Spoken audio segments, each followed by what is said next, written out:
Hey, I'm Obi and welcome to PanTap Fitness Escapes.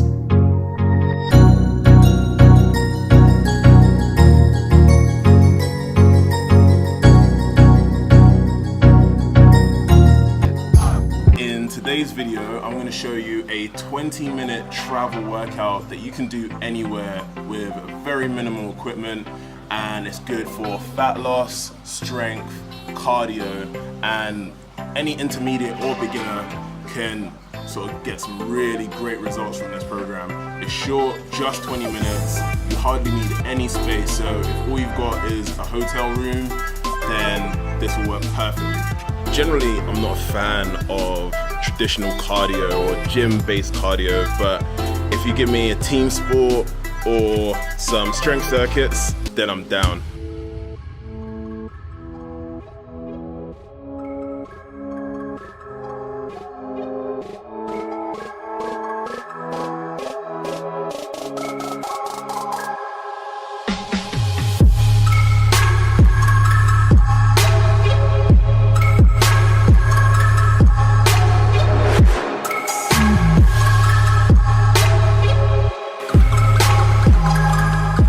So we'll start off with some leg swings.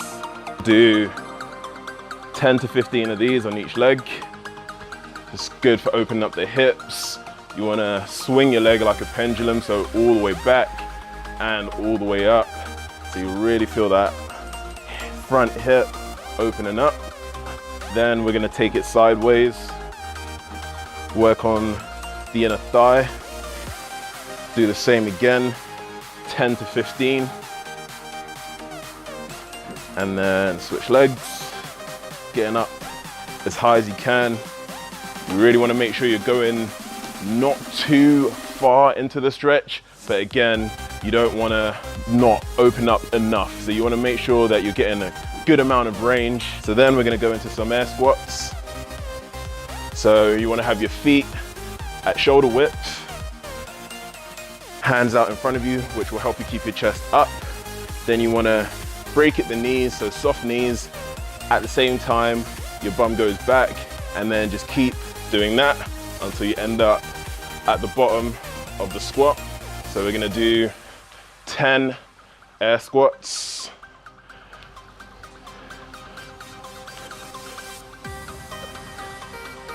And then we're going to take it to the upper body for a bit now. So we're going to do some walkouts.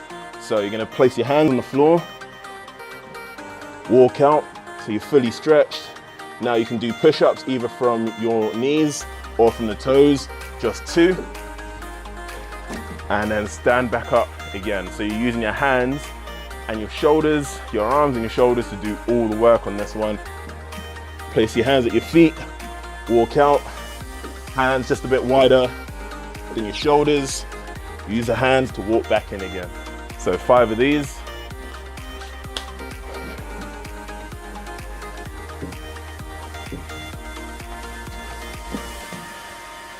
We're gonna go back to the lower body now.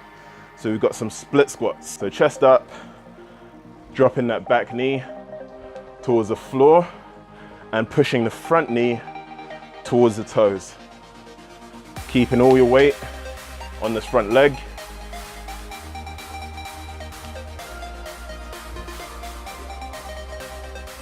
And then switch.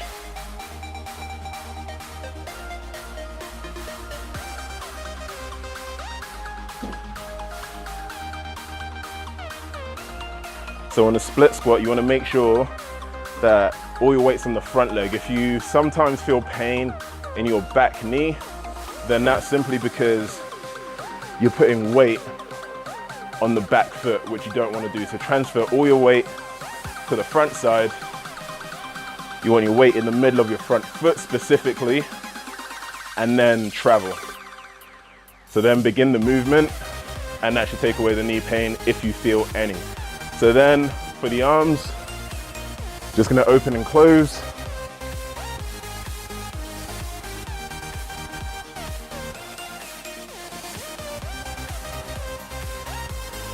Arms above the head.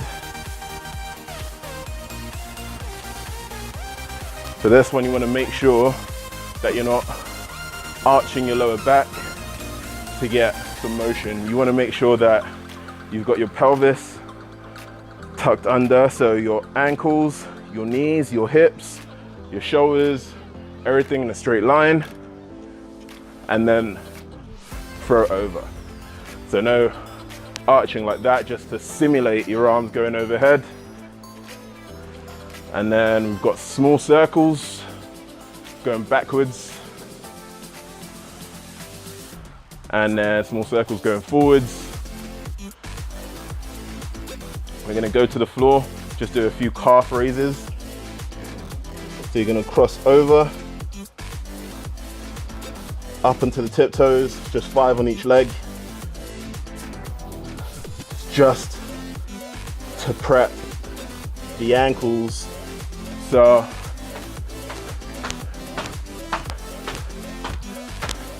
ten jumps, and that is the warm-up. We're gonna start today off with some TRX single leg squats.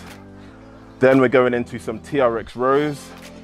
Then we're going into some alternating push-ups, and then some single leg burpees. Each exercise we're gonna do for 30 seconds. So the single-sided movements, like the single leg squats, we're gonna do 30 seconds on each side. I'm gonna grab a hold of your TRX, then we're going down really low. Just keeping one foot elevated the entire time. We're halfway already.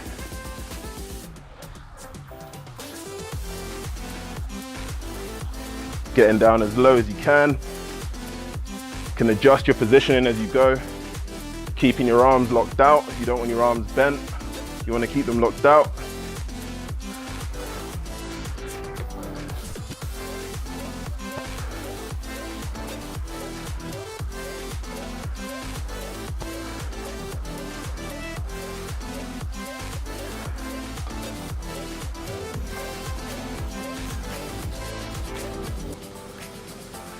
Last 4, 3, 2.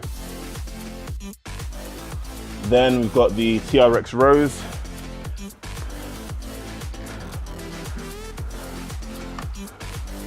So you want to make sure you're leaning back, really squeezing those upper back muscles, driving your elbow past your back.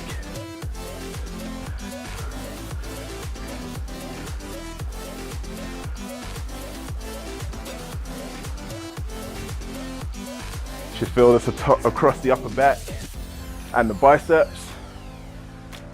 And then we've got the single leg burpees, 30 seconds on each side.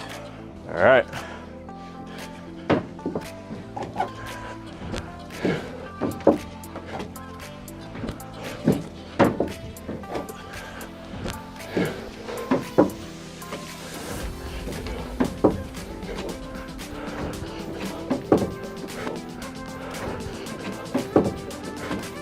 Last 10.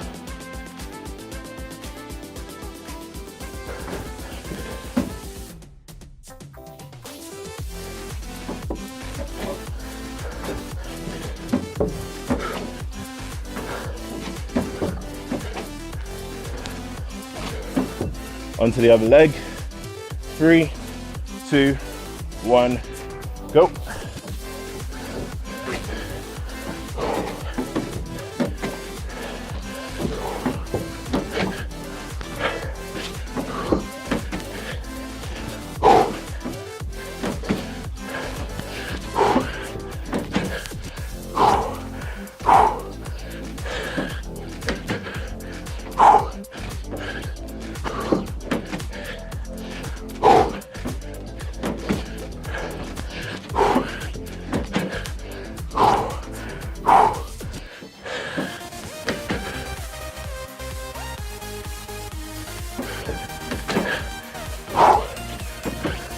And done.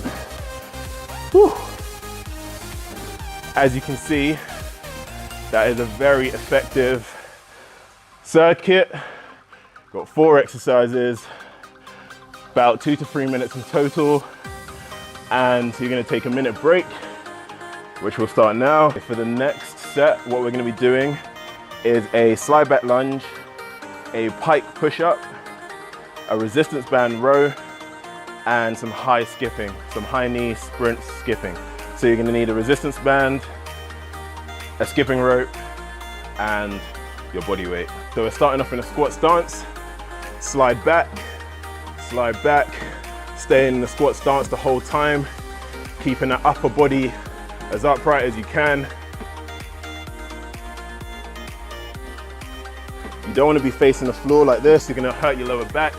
So stay in that squat position, remember knees forward, bum back, core brace tight, stay low, slide back, 5 seconds. Last 3, 2, 1. All right, taking it into a pike push-up now.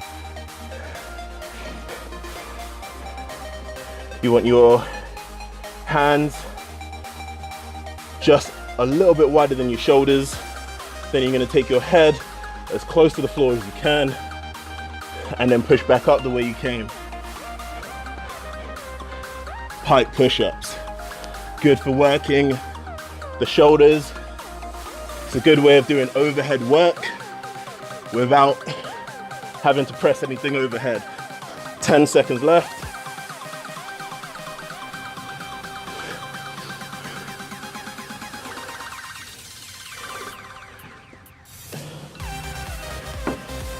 So now we've got the resistance band seated rows, 30 seconds, and then some high speed skipping, high knee skipping for 30 seconds also. So grab your band, sit on the floor, put the band around the sole of your feet. If you want to make it harder, take your feet wider. 30 seconds on the clock and go. Pulling right in, squeeze in those elbows past the back again. About halfway. 3, 2, 1. Okay. 3, 2, 1. Go.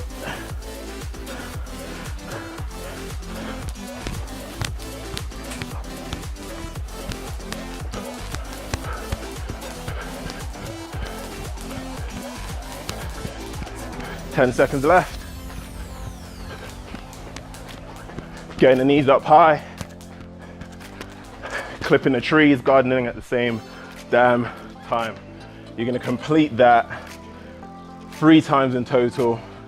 So that first group you're gonna do 3 times, taking a 1-minute break between each set. And then the second group, you're gonna do the same thing. Set A, break, set B, break, set C, then done. All right, so that's it for the workout. Let's go for a little chat. All right, so done with the workout, fresh out, not out of the shower as it may look. So who is this workout for? So this is for anyone that likes to sweat, number one, anyone who hasn't got that much room or that much time because you're either traveling or you've just got a very busy lifestyle, and somebody looking to maintain their strength, their fitness, and their cardio, because in that circuit it's all built in. You get each type, you get a lot of sort of dynamic, powerful movements. You also get high repetition movements also combining those together is going to then create the cardio effect. So you're getting all 3 abilities and all 3 types of training. So it's definitely a win-win, and it fits into a very short window. So what benefits will you see from a workout like that? In isolation, obviously you're not gonna get one workout that just does everything one time. The first time you do it, it's just not possible. All of this takes consistency, so this is a small segment of a larger plan. To get anything out of this long term or anything significant at least, you're gonna need to have consistency, number one, and a plan with built-in progression, because if you do that for a long time, let's say 6 weeks, 8 weeks, the same sort of structure, the same sort of program, the body is designed to adapt and get fitter. That's what fitness actually is, it's adaptation. So the fitter you get, the more efficient you get at doing something like what we've just done, then the less calories you're actually gonna burn. So in a way, you don't get rewarded for working more, you get rewarded for working smarter. So you've got to build a program or have a plan or a program that has advancements built in and progressions built in so that you can continue making progress. Also, from a program like this, obviously you're gonna increase your metabolic rate, you're gonna increase your aerobic fitness, you're gonna increase your strength, you're gonna increase your ability to react to forces. You're just gonna get the whole athletic spectrum, just the works. You're gonna get it from doing a program like this, at least if you're a beginner or intermediate at least. Obviously, if you're advanced, then you need something a bit more specific and tailored, because at that point in your training career, you need small tweaks to be able to sort of get out that little bit of like juice every now and then. So you're not going to be able to just pick up a program that's not tailor-made and be able to make progress from it. So intermediates and beginners, if you fit into that category, i.e. anyone training for a year or less, then, and training seriously for a year or less with a structured program, the sort of program I'm talking about, not just going to the gym and not really trying your best. Results can you expect to see? So if you're doing this within a larger program, then you can expect to see a 1 to 2 pound loss per week of weight, and about half of that will be pure fat. But scale weight, you'll lose 1 to 2 pounds on the scales per week. That range, where you sit in that range, so after a month you're looking at 4 to 8 pounds in a month, and depending on where you sit on that range, if you're a male, you're gonna burn more. If you're taller, you're gonna burn more. If you've got more muscle, you're gonna burn more. And obviously if you're the opposite of all of those, you're gonna burn less. And also by how consistently you stick to the bigger program, which also includes nutrition, of course. Exercise in isolation isn't gonna get you what you want, but once you combine that with nutrition, you get a magical result. Every week you'll make progress, almost guaranteed, and if you don't, it's just a matter of time. Sometimes there's water fluctuations, so if you're only measuring your progress by the weight on the scale, be prepared for some plateaus. They're not plateaus in terms of progress, they're just plateaus in terms of weight, which is very confusing. I'll probably make another video on water weight and water plateaus and weight plateaus and fluctuations, because it is a nightmare if your whole way of tracking your progress is flawed inherently. So you're gonna have to find other ways of tracking your progress and use other markers of advancement. Why these exercises? So these exercises were put into the program because they'd make you sore, number one, not really, but you'll work your bigger muscle groups, which are more likely to accumulate muscle damage. So you will be sore if this is the first time you've done something like this in a while, or first time you've done something like this ever. After you've done 3 sets, you will most definitely be sore. Once you've done all 6 sets, should I say, 3 sets of each group, then yeah, you'll for sure be sore. The reason why we choose to work big muscle groups within a fat loss program is because big muscles burn big calories, and big calories equals more and faster fat loss, so, and more efficient fat loss. So you're gonna have to do, you'll get more in less time, which obviously everybody wants, so why not? And you'll gain more strength from working larger muscles. Doing a squat versus doing some crunches, it's just like night and day, the results you'll get from something like that. So the squats will burn tons of calories. You're working almost your entire body from head to toe. In a crunch, you're just working your abdominal wall, and that's it. It's not very much. So for fat loss, you want big muscles that burn big calories. Something like this, you want to do it. Okay, I've got two answers for this question. So you've got this specific program, you want to do that, say, once or twice a week. Training overall, so taking everything into account, you want to be doing some form of exercise 3 to 5 times a week, depending on time, depending on ability or training age. So the longer you train for, the more months and years you've got underneath your belt, the more sessions you can handle over a week. Yeah, depending on the time that you've got, depending on your ability. So in total, 3 to 5 times a week. If you're on the upper end of that scale, training 5 times a week, then you can do this program twice in a week. If you're on the lower end, then I'd say do it once a week. Thank you guys for watching. If you found this helpful and you are planning on traveling at some point in the near future, share this video with the person you're traveling with so you can both level up together. See you in the next one.